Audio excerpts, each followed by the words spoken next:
Maintenant, je vais donner un exemple de comment trouver l'image d'un objet à travers une lentille qui est convergente. Donc ici, c'est une lentille convergente et on peut le savoir à cause du fait que tu as des flèches qui sont pointées vers le haut, qui nous indiquent que dans le fond, il va avoir une courbature comme ceci qui va être bombée de cette façon de ce côté-ci et de ce côté-là, ce qui donne une lentille qui est convergente.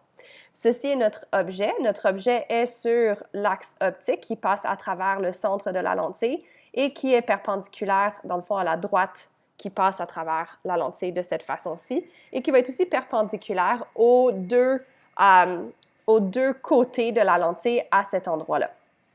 Ici, on a le foyer, un des foyers, donc le foyer ici, et on a le deuxième foyer parce que rappelez-vous que la lentille, la lumière peut passer à travers dans les deux côtés, c'est-à-dire qu'il y a deux foyers.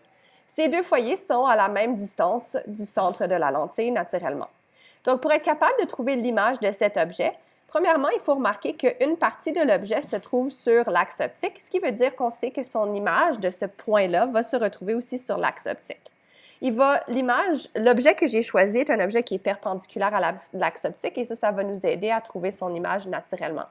Ça veut dire qu'on a besoin d'utiliser 3 règles de 3 rayons différents pour être capable de trouver le point qui correspond à ce point-ci de l'objet sur l'image. Donc, on va commencer avec le premier rayon. Donc, le premier rayon, c'est un rayon qui va partir de ce point-ci, donc d'un point sur l'image, et il va être parallèle à l'axe optique. Donc, si j'ai fait un rayon qui est parallèle à l'axe optique, remarquez que c'est un rayon et je peux l'identifier par le fait que mon rayon va avoir une flèche qui pointe dans une certaine direction. Ça donne la direction du rayon. Donc, le rayon part de ce point-ci de l'objet et frappe la lentille. Quand il frappe la lentille, il va passer à travers la lentille qui est peut-être faite de verre, par exemple, et va être réfracté. Il va avoir de la réfraction, ce qui va faire dévier le rayon. Le rayon qui va être dévié ici va partir de la lentille et va passer à travers le foyer secondaire qui se trouve en arrière de la lentille. Donc ça, c'est notre premier rayon. Le deuxième rayon que l'on va tracer, ça va être un rayon qui va partir du même point et qui va passer à travers le centre de la lentille. Donc si on passe à travers le centre de la lentille, et en passant à travers le centre de la lentille, il ne va pas être réfracté et donc va continuer tout droit.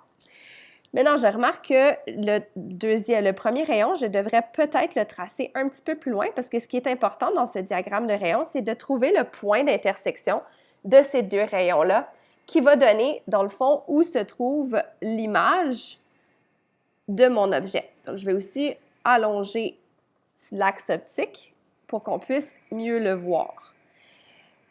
Pour être capable de confirmer le point, il faut que je trace un troisième rayon. Donc, ce troisième rayon va être un rayon qui va passer par le foyer, donc partir du point ici, passer par le premier foyer et frapper la lentille. Après avoir frappé la lentille, ce rayon va être réfracté pour être parallèle à l'axe optique.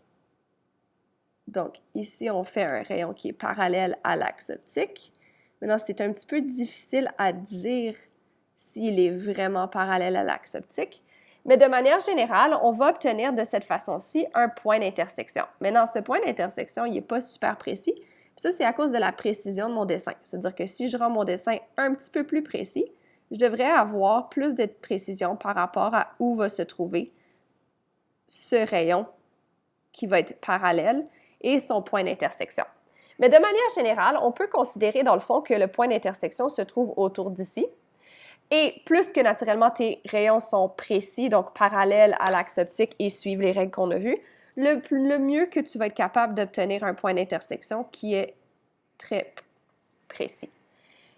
Je vais donc dessiner l'image de cet objet à l'aide d'une flèche que je vais indiquer en rose. Je vais aussi le mettre plus gros, donc 6 par exemple.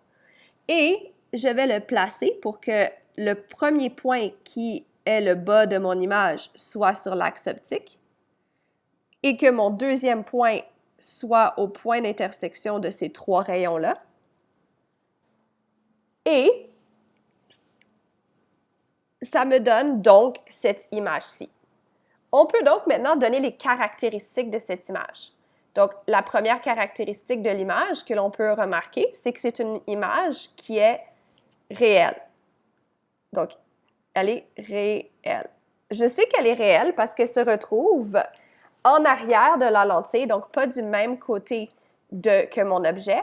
Et donc, ça veut dire que si je mettais un écran de ce côté-ci, on pourrait voir l'image sur mon écran. Elle va être plus loin que mon objet de la lentille. Elle va aussi être plus grosse que mon objet. Donc, on voit qu'elle est agrandie. Et elle va aussi inverser par rapport à mon objet. Donc là, j'ai été capable d'aller chercher 4 caractéristiques à l'aide de mes règles de traçage de rayons pour trouver l'image d'un objet à travers une lentille convergente.